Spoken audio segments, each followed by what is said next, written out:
وعلیکم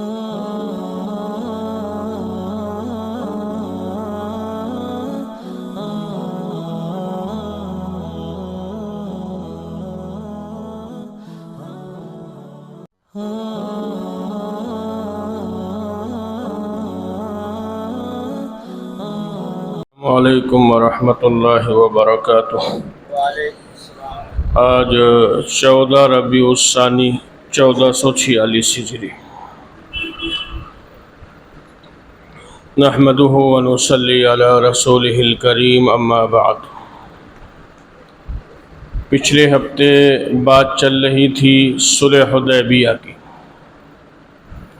جس میں صلح کی تقریباً تمام باتیں آپ کے سامنے آ گئی تھیں، جس میں دو چیزیں بہت اہم تھیں۔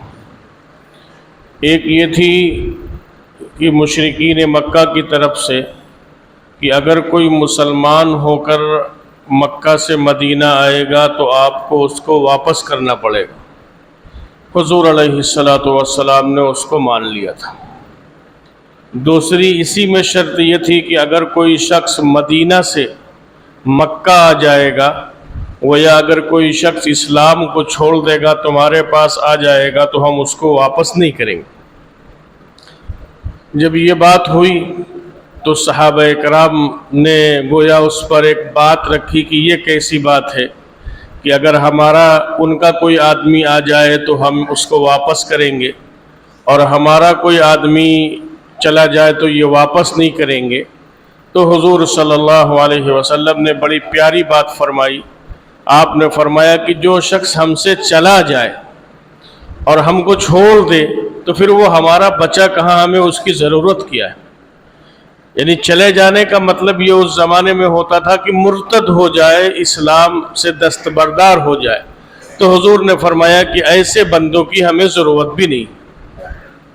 اور دوسری اس صلح میں ایک بات یہ آئی تھی، جو مکہ کے لوگوں سے صلح ہوا تھا کہ 10 سال تک ہماری آپس میں کوئی لڑائی نہیں ہوگی اور 10 سال تک ہماری کوئی جنگ نہیں ہوگی۔ یہ بہت اہم نقطہ تھا، اور حضور پاک علیہ السلام بھی یہی چاہتے تھے کہ ہمیں ان سے چھٹی ملے تو ہم اوروں سے نمٹیں۔ چنانچہ معاہدے پر دستخط ہو گئی، اور یہ معاہدہ ہو گیا کہ 10 سال تک اب ہماری جنگ جو ہے وہ قریش سے نہیں ہوگی۔ حضور مطمئن ہو گئے۔ اب اس کے بعد میں جناب رسول اللہ صلی اللہ علیہ وسلم نے دعوتی خطوط روانہ کیے بادشاہوں کے نام۔ سیرت نگاروں نے لکھا ہے کہ یہ دعوتی خطوط جو حضور نے روانہ فرمائے تو یہ سن 6 ہجری کا آخر تھا یا 7 ہجری کی شروعات تھی۔ یہ تو طے ہے کہ صلح حدیبیہ سن 6 ہجری میں ہوا تھا، لیکن جو خطوط روانہ کیے وہ 6 کے آخر میں یا 7 کے شروعات میں تھے۔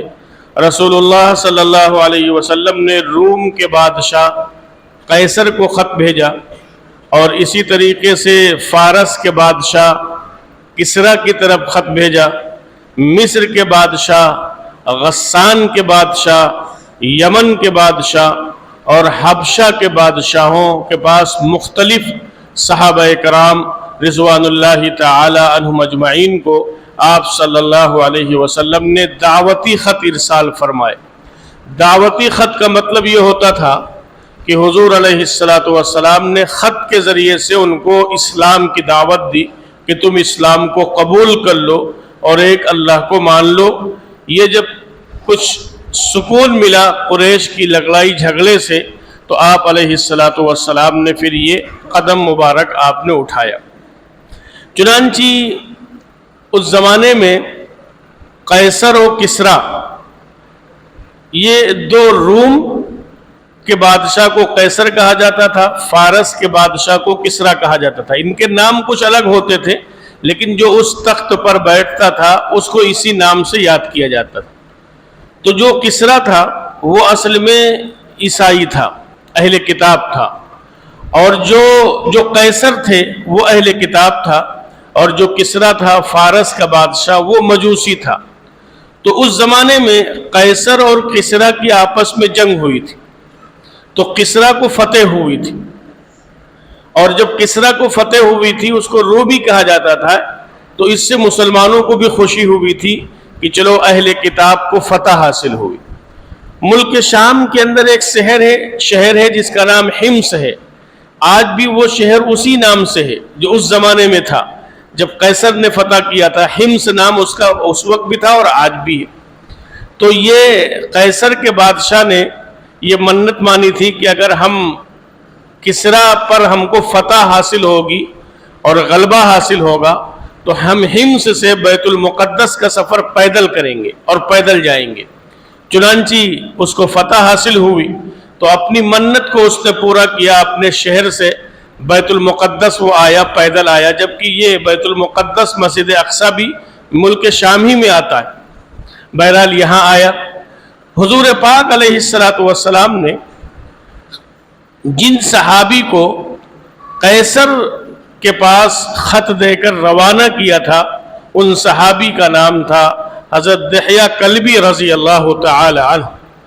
یہ حضور صلی اللہ علیہ وسلم کا والا نامہ لے کر تشریف لے گئے، اور ان کو پتہ چلا کہ قیصر کا بادشاہ اس وقت فلسطین آیا ہوا ہے، یعنی مسجد اقصی آیا ہوا ہے۔ اور اس زمانے میں بھی بادشاہوں کے بڑے عجیب و غریب چوچلے ہوا کرتے تھے، اپنے محلات کو سجاتے تھے۔ حضرت دحیہ کلبی رضی اللہ تعالی عنہ جب تشریف لے گئے تو صحابہ کرام رضوان اللہ تعالی عنہ مجمعین کی تربیت ایسی انداز سے کی تھی جناب رسول اللہ صلی اللہ علیہ وسلم نے، اور انہوں نے نبوت میں وہ تمام چیزیں دیکھ لی تھی کہ وہ بادشاہوں کے ڈیکوریشن سے متاثر نہیں ہوتے تھے، ان کی چمک اور دمک ان کے دل پر اثر نہیں کرتی تھی، اس لیے کہ انہوں نے حضور صلی اللہ علیہ وسلم کی نبوت میں وہ تمام چیزیں دیکھی تھی، اور وہ حضور کے بعد پھر وہ کسی سے متاثر ہو ہی نہیں سکتے تھے۔ یہ صحابہ کرام رضوان اللہ تعالی عنہ مجمعین کی عجیب خاصیت تھی۔ اب حضرت دحیہ کلبی رضی اللہ تعالیٰ عنہ پہنچے کسریٰ کے سامنے، اور اس نے پوچھا کہاں سے آئے، تو انہوں نے اپنا تعارف کرایا اور کہا مجھے ایسے شخص نے آپ کی طرف بھیجا ہے جو آپ سے بہت بہتر ہے۔ اور یہ بڑی بات ہے کہ کسی بادشاہ کے سامنے کسی اور کی تعریف کرنا اور کسی بادشاہ کو کم درجے پر لانا، بادشاہ اس کو گوارا نہیں کرتے تھے، لیکن ان کے جوش ایمانی اور نبی صلی اللہ علیہ وسلم کی محبت جو ان کے دل و دماغ میں تھی، اس کے نتیجے میں حضرت دحیہ کلبی رضی اللہ تعالیٰ عنہ نے کہا کہ وہ آپ سے بہت بہتر ہیں جنہوں نے مجھے بھیجا ہے، اور جن کو اور ان کو جس نے نبی بنایا ہے وہ دنیا میں تو سب سے عرفہ اور اعلیٰ ہے، بلکہ دنیا کے بنانے والے اللہ تعالیٰ ہی ہیں۔ یہ بات حضرت دحیہ کلبی رضی اللہ تعالیٰ عنہ نے قیصر بادشاہ کے سامنے یہ بات کہی اور فرمایا کہ یہ حضور کا والا نامہ ہے، ہم تم کو اس کو دینا چاہتے ہیں، اگر تم اس کو تواضع کے ساتھ پڑھو گے اور اخلاص سے اس خط کا جواب دو گے تو تمہیں فائدہ ہوگا، اور اگر تم تواضع سے اس خط کو نہیں پڑھو گے اور اخلاص سے اس کا جواب نہیں دو گے تو تمہیں کوئی فائدہ نہیں ہوگا۔ چنانچہ حضور صلی اللہ علیہ وسلم کا والا نامہ اور آپ کا خط جب قیصر کو حضرت دحیہ کلبی رضی اللہ تعالیٰ عنہ نے دیا تو اس نے اپنی آنکھوں سے اس کو لگایا اور اس کے بعد میں اپنے سر پر رکھا، اور بڑی محبت سے گویا یوں کہا جائے کہ وہ پیش آیا اس خط کے ساتھ، لیکن اب اس کے مقدر میں اسلام نہیں تھا۔ بہرحال قیصر کے مقدر میں اسلام نہیں تھا، لیکن وہ حضور کے والے نامے کے ساتھ اس نے بڑی محبت کی۔ تو انہوں نے کہا کہ یہ بتلاؤ کہ تم حضرت عیسیٰ کو جانتے ہو، کیونکہ وہ اہل کتاب تھے۔ تو قیصر نے کہا کہ ہاں ہم حضرت عیسیٰ کو جانتے ہیں۔ تو کہا کہ حضرت عیسیٰ نماز پڑھا کرتے تھے؟ تو اس نے کہا ہمیں پتہ ہے کہ وہ نماز پڑھا کرتے تھے۔ تو دحیہ کلبی نے کہا کہ حضرت محمد صلی اللہ علیہ وسلم بھی اسی ذات کی طرف بلاتے ہیں جس ذات کے لیے حضرت عیسیٰ علیہ السلام نماز پڑھا کرتے تھے۔ گویا جو تعارف کرایا حضرت محمد الرسول اللہ صلی اللہ علیہ وسلم کا، تو وہ تعارف کرایا حضرت عیسیٰ علیہ السلام کے حوالے سے، اور انہوں نے کہا کہ تم موسیٰ کو جانتے ہو گے، حضرت موسیٰ کو اور دیگر نبیوں کا نام لیا، اور یہ کہا کہ یہ ہمارے پیغمبر حضرت محمد صلی اللہ علیہ وسلم اسی سلسلے کی آخری کڑی ہیں، یعنی جیسے موسیٰ آئے، یوسف آئے، یعقوب آئے، اسحاق آئے اور عیسیٰ علیہ السلام آئے، تو اسی سلسلے کی آخری کڑی سیدنا محمد الرسول اللہ صلی اللہ علیہ وسلم ہے، اور آپ آخری نبی ہیں۔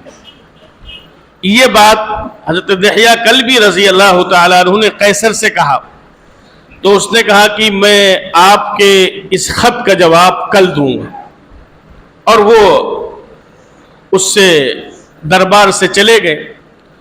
تو قیصر بڑا ذہین بادشاہ تھا، اس نے کہا کہ یہ بتلاؤ کہ جس علاقے سے یہ آئے ہوئے ہیں، دحیہ کلبی کے بارے میں کہا، کیا اس علاقے کا کوئی وفد ملک شام آیا ہوا ہے؟ تو جب اس کی تحقیق کی ان کے درباریوں نے، تو پتہ چلا کہ قریش کا ایک قافلہ ملک شام اور بیت المقدس آیا ہوا ہے۔ تو قیصر نے کہا ان کو بلاؤ۔ اب جب بلایا گیا تو اللہ کا نظام تھا کہ اس میں ابو سفیان تھے رضی اللہ تعالی عنہ، لیکن اس وقت تک وہ مسلمان نہیں ہوئے تھے، اس قافلے میں وہ تھے۔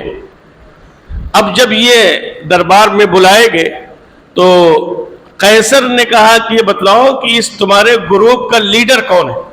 تو لوگوں نے کہا کہ ابو سفیان لیڈر ہیں، یہی آپ سے بات کریں گے۔ تو کرسی لگوائی گئی، ابو سفیان کی کرسی بادشاہ کے قریب لگوائی گئی، باقی جو لوگ تھے ان کے ساتھ ان کی کرسی پیچھے لگوائی گئی، اور اس کے بعد میں بادشاہ نے کہا کہ میں ان سے کچھ سوال کرتا ہوں، اگر یہ صحیح جواب دے تو ٹھیک ہے، لیکن اگر یہ کذب بیانی سے کام لے، جھوٹ بولے، تو پیچھے والوں سے کہا کہ تم وہاں پر ٹوک دینا کہ یہ غلط بات کر رہے۔ تو ان لوگوں نے کہا ٹھیک ہے۔ ابو سفیان سے جو قیصر بادشاہ نے سب سے پہلا سوال کیا وہ یہ کیا کہ یہ بتلاؤ کہ جو شخص تم میں نبی مبعوث ہوئے اور جو تمہارے اندر نبوت کا دعویٰ کرتے ہیں ان کا نسب کیسا ہے؟ تو ابو سفیان نے کہا کہ اگر آپ نسب کی بات کرتے ہیں تو وہ ہم میں سب سے اونچے نسب پر ہیں۔ ابو سفیان بنو امیہ سے تھے، قریش کی ایک ساخ تھی بنو امیہ۔ تو ابو سفیان نے کہا وہ قریش کی سب سے اونچی شاخ بنو ہاشم سے ہیں، یعنی ان سے زیادہ اونچا نسب کسی کا نہیں ہے۔ یہ بات ابو سفیان نے جو ہے ان سے پوچھی، ابو سفیان نے جواب دیا۔ پھر انہوں نے یہ سوال کیا قیصر نے کہ یہ بتلاؤ کیا تم نے کبھی ان کو جھوٹ بولتے ہوئے دیکھا ہے؟ کیا کبھی تم نے ان کی زبان سے کوئی لفظ جھوٹ کا سنا ہے؟ ابو سفیان یہ بات ذہن میں ہماری رہے کہ ابھی سخت دشمن ہے اسلام کا، اور سخت دشمن تھے محمد الرسول اللہ صلی اللہ علیہ وسلم کے، لیکن ابو سفیان نے کہا کہ میں نے کبھی ان کو جھوٹ بولتے ہوئے نہیں دیکھا۔ تیسرا سوال یہ کیا کہ یہ بتلاؤ کیا ان کے خاندان میں پیچھے کوئی بادشاہ گزرا ہے؟ تو ابو سفیان نے کہا کہ ان کے خاندان میں پیچھے کوئی بادشاہ نہیں گزرا ہے۔ چوتھا سوال یہ کیا قیصر کے بادشاہ نے، یہ بتلاؤ ان کے ہاتھ پر ابھی تک جو مسلمان ہوئے ہیں وہ مالدار لوگ ہیں یا غریب لوگ؟ تو ابو سفیان نے کہا کہ ابھی تک تو زیادہ تر غریب لوگ مسلمان ہوئے ہیں، غریب اور غربا مسلمان ہوئے ہیں، مالدار لوگوں نے ابھی ان کے دامن سے وابستہ نہیں ہوئے۔ تو اس نے ایک سوال یہ کیا کہ یہ بتلاؤ ان کی تعداد گھٹ رہی ہے، دن بدن لوگ زیادہ ایمان میں داخل ہو رہے ہیں، یا ان کی تعداد بڑھ رہی ہے؟ تو ابو سفیان نے کہا کہ ان کی تعداد تو بڑھ رہی ہے، روزانہ ان کی تعداد بڑھتی رہتی ہے اور ان کی تعداد گھٹتی نہیں۔ پھر اس نے سوال کیا کہ یہ بتلاؤ کیا انہوں نے کوئی عہد شکنی کی ہے، کوئی وعدہ خلافی کی ہے اب تک کی؟ تو ابو سفیان نے کہا کہ ابھی تو ان سے معاہدہ ہوا ہے حدیبیہ میں، اب تک انہوں نے کوئی وعدہ خلافی نہیں کی ہے، آگے کے بارے میں جانتا نہیں، لیکن یہ میں گواہی دیتا ہوں کہ اب تک انہوں نے کوئی وعدہ خلافی نہیں کی ہے۔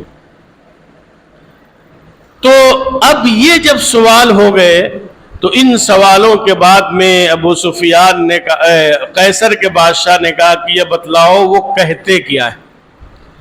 یعنی سب سے پہلا کتنا دور اندیش بادشاہ تھا، وہ کتنا عقل مند بادشاہ تھا کہ اس نے حضور صلی اللہ علیہ وسلم کی شخصیت کے بارے میں سوال کیا کہ ان کی شخصیت کیسی ہے۔ اگر شخصیت کے بارے میں گفتگو کی جائے گی اور شخصیت اچھی ہوگی تو جو وہ دعوت دے رہے ہوں گے وہ دعوت اچھی ہوگی۔ اس سے یہ پتہ چلا کہ شخصیت کو سنوارنا یہ بہت اہم چیز ہے، اور شخصیت کو اچھا بنانا یہ اسلام کے لیے اور اسلام کے ماننے والوں کے لیے بہت ضروری اور بنیادی چیز ہے۔ کہا بتاؤ کہتے کیا ہے؟ تو کہا وہ شرک کی ہر قسم کی برائی سے منع کرتے ہیں، ہر طرح کے شرک سے وہ روکتے ہیں، وہ نماز پڑھنے کی دعوت دیتے ہیں اور نماز پڑھتے ہیں، وہ برائیوں سے منع کرتے ہیں، زنا اور بدکاری سے منع کرتے ہیں، وہ صلہ رحمی کا حکم دیتے ہیں، وہ لوگوں کے ساتھ اچھا برتاؤ کرنے کا حکم دیتے ہیں، وہ لوگوں کے ساتھ اچھا سلوک کرنے کا حکم دیتے ہیں، وہ لوگوں کی مدد کرنے کا حکم دیتے ہیں، غریبوں پر خرچ کرنے کا حکم دیتے ہیں، وہ بیواؤں اور یتیموں کے کام آتے ہیں، وہ مسافروں کی ضرورت کو پورا کرتے ہیں، وہ بھوکوں کو کھانا کھلاتے ہیں، وہ ننگوں کو کپڑا پہناتے ہیں۔ یہ تمام خصوصیات ابو سفیان نے قیصر کے بادشاہ سے بیان کی۔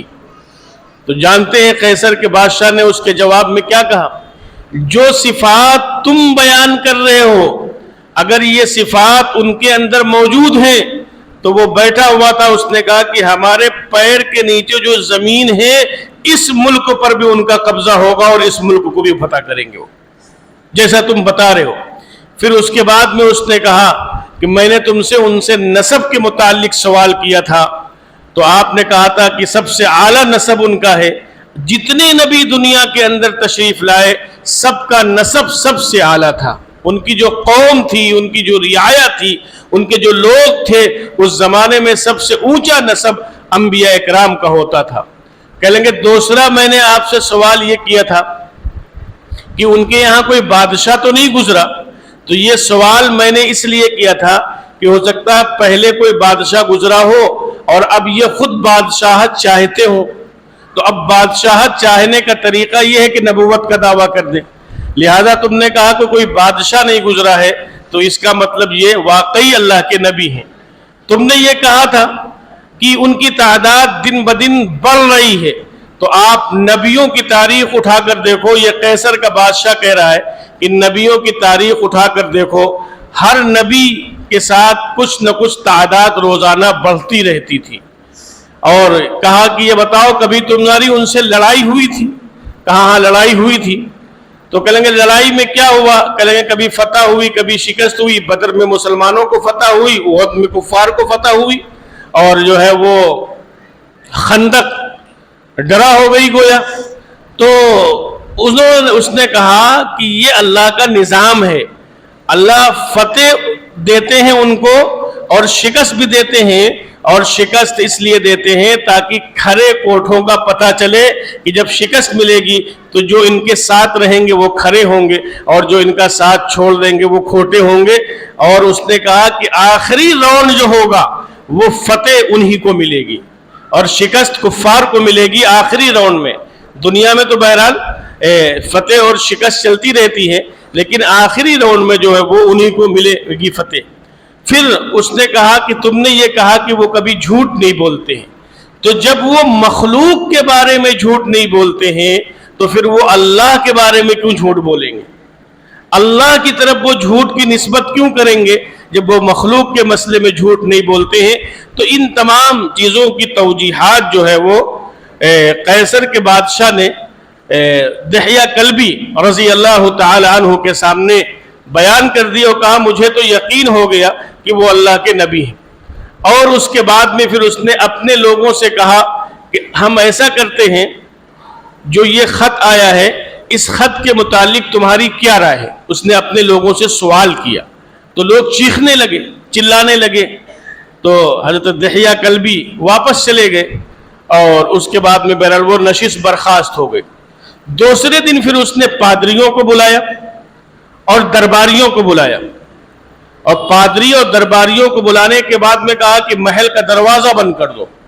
پھر محل کا دروازہ بند کرا دیا اور کہا کہ دیکھو یہ خط ہمارے پاس آیا ہے، یہ لے کر آئے ہیں، اور یہ خط آخری نبی جو ہے یہ ان کی طرف سے آیا ہے، تو کیوں نہ ہم سب لوگ مسلمان ہو جائیں اور کیوں نہ ہم سب لوگ ان کا کلمہ پڑھ لیں۔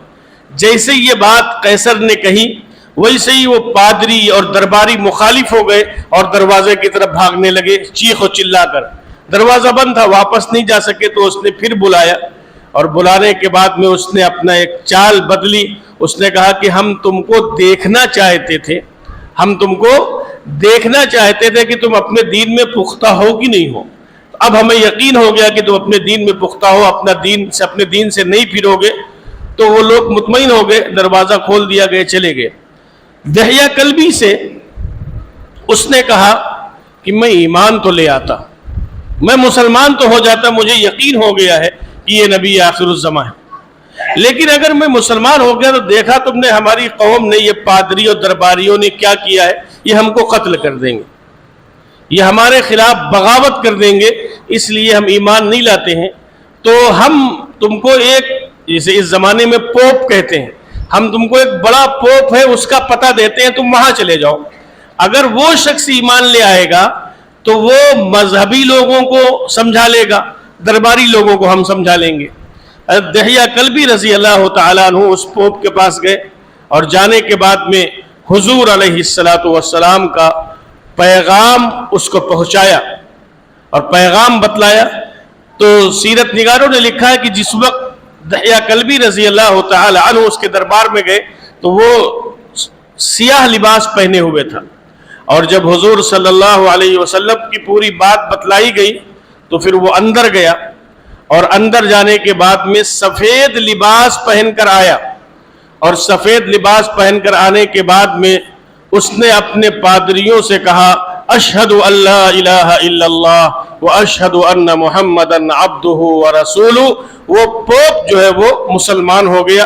اس کا مسلمان ہونا تھا تو جو وہاں پادری موجود تھے وہ سارے لوگ اس پر ٹوٹ پڑے اور اس کو قتل کر دیا، بلکہ یوں کہا جائے کہ اس کو شہید کر دیا، کیونکہ ابھی وہ مسلمان ہو گیا تھا، ایمان لے آیا تھا، اور اس کو شہید کر دیا گیا۔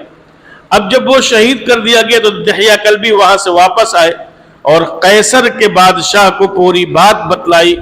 تو قیصر کے بادشاہ نے کہا کہ اگر میں مسلمان ہو جاؤں گا تو میرے ساتھ بھی یہ لوگ یہی سلوک کریں گے، اس وجہ سے میں مسلمان نہیں ہوتا۔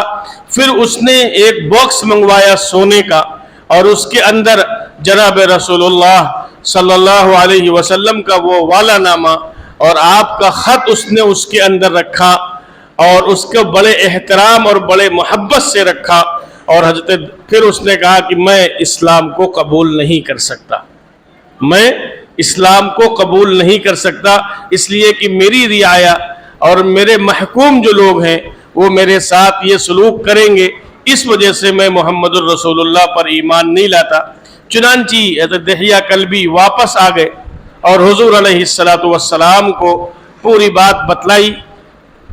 سیرت نگاروں نے لکھا ہے کہ حضور نے اس میں ایک جملہ لکھا تھا، اگر وہ قیصر کا بادشاہ اس جملے پر غور کر لیتا اور اس جملے پر غور کر کے حضور علیہ السلام پر یقین کرتے ہوئے اسلام کو قبول کر لیتا تو اس کی قوم اس کو کبھی نقصان نہیں پہنچا سکتی تھی۔ حضور نے اس خط میں جہاں بہت سی باتیں لکھی تھی وہاں یہ بات لکھی تھی اسلم تسلم، کہ دیکھو اسلام لے آؤ سلامتی میں رہو گے، اگر حضور کی اس بات پر سیرت نگاروں نے لکھا ہے اگر اس نقطے پر اس کی نظر گئی ہوتی اور وہ اسلام کو قبول کر لیتا تو آقا فرما رہے کہ امن میں آ جاؤ گے، امن مل جائے گا، اور زبان نبوت سے جو یہ الفاظ ادا ہوتے ہیں وہ الفاظ کبھی غلط نہیں ہو سکتے تھے، لیکن بہرحال اس کی نگاہ اس جملے پر نہیں گئی کہ اسلم تسلم، اسلام لے آؤ، سلامتی میں رہو گے، امن میں رہو گے۔ تو بہرحال قیصر روم کا بادشاہ قیصر وہ ایمان نہیں لایا، لیکن وہ پوپ جو تھا وہ ایمان لے آیا۔ اسی حصے کا ابو سفیان سے جب پوچھا تھا کہ یہ بتلاؤ کہ تم نے کبھی ان کو جھوٹ بولتے ہوئے دیکھا، تو ابو سفیان نے کہا تھا میں نے کبھی جھوٹ بولتے ہوئے نہیں دیکھا۔ جب یہ پورا قافلہ، یہ وفد بادشاہ کے دربار سے ابو سفیان کا واپس ہوا، تو اس وفد میں جو اور لوگ تھے انہوں نے ابو سفیان سے کہا کہ تم کہہ دیتے کہ وہ جھوٹ بولتے ہیں، تم کہہ دیتے وہ جھوٹ بولتے ہیں۔ تو ایک تاریخی بات کہی تھی ابو سفیان نے۔ ابو سفیان نے کہا کہ وہ تو سچ بولتے ہیں، پوری دنیا جانتی ہے، لیکن تاریخ میں ہم کو جھوٹا لکھا جاتا کہ ابو سفیان نے جھوٹ کہا تھا۔ ایک وہ آدمی جو مسلمان نہیں ہوا، ایک وہ آدمی جس نے کلمہ نہیں پڑھا، وہ جھوٹ نہیں بول رہا ہے، اور وہ کہہ رہا ہے کہ اگر ہم جھوٹ بول دیں گے تو سیرت میں لکھا جائے گا، تاریخ میں لکھا جائے گا کہ ابو سفیان نے جھوٹ نہیں بولا۔ میرے دوستو، اس میں ہمارے لیے کتنی عبرت ہے، اس میں ہمارے لیے کتنی نصیحت ہے کہ حضور کا پکا دشمن، حضور کا جانی دشمن، اور وہ کہہ رہا ہے کہ نہیں جھوٹ نہیں بولیں گے ورنہ تاریخ میں لکھا جائے گا ابو سفیان جھوٹا تھا۔ اور ہم دن میں کتنے جھوٹ بولتے ہیں اور محمد الرسول اللہ صلی اللہ علیہ وسلم کی غلامی کا بھی دھرم بھرتے ہیں، حضور علیہ السلام سے تعلق بھی جوڑتے ہیں، حضور علیہ السلام سے عشق بھی ہے اور محبت بھی ہے، ہر صاحب ایمان کو ہے۔ تو آج کے اس سیرت کے درس سے 44واں سبق ہے، آج کے اس سبق سے ہم بھی طے کریں اور آپ بھی طے کریں کہ انشاءاللہ جھوٹ نہیں بولیں گے۔ اسی پیغمبر کا ہمارا اور آپ کا ایمان یہ کہ آسمان و زمین تو مل سکتا ہے، لیکن حضور کا فرمایا ہوا وہ غلط نہیں ہو سکتا۔ حضور نے فرمایا الصدق ینجی والکذب یہلک، سچ نجات دیتا ہے اور جھوٹ انسان کو ہلاک کر دیتا ہے۔ بظاہر نظر آتا ہے کہ سچ جھوٹ میں نجات ہے، لیکن جھوٹ میں ہلاکت ہے اور سچ میں نجات ہے۔ تو سارے مسلمان بشمول ہم اپنے آپ کو یہ طے کرتے ہیں نا انشاءاللہ کہ جھوٹ نہیں بولیں گے۔ آج کا سبق یہ کہ ابو سفیان مسلمان نہیں ہوئے لیکن جھوٹ نہیں بول رہے کہ تاریخ ہم کو جھوٹا کہے گی، اور ہم حضور صلی اللہ علیہ وسلم کے فرما بردار، پتہ نہیں ہم کو یاد بھی نہیں پڑتا دن بھر میں ہم کتنے جھوٹ بولتے ہیں۔ اور فرمایا کہ جھوٹ بولنے والے کے متعلق حضور نے یہ فرمان فرمایا، اور حضور نے فرمایا کہ جو جھوٹ بولتے ہیں کل قیامت کے دن جب اللہ کے دربار میں پہنچیں گے تو فرشتے دونوں انگلی یہاں ڈالیں گے اور اس کو اس طریقے سے چیریں گے، چیرتے ہوئے یہاں تک لے آئیں گے۔ جھوٹ بولنے والے کی آخرت میں یہ سزا ہوگی۔ اللہ تعالی ہم سب کو جھوٹ سے بچائے، حضور کی سیرت پر چلائے۔ آگے انشاءاللہ پھر جو فارس کا بادشاہ تھا اس کے پاس عبداللہ ابن حذافہ رضی اللہ تعالی عنہ کو حضور نے بیچا تھا، پھر اس نے کیا سلوک ہوا وہ انشاءاللہ اگلے جمعے عرض کر دیا جائے گا۔ اللہ ہم سب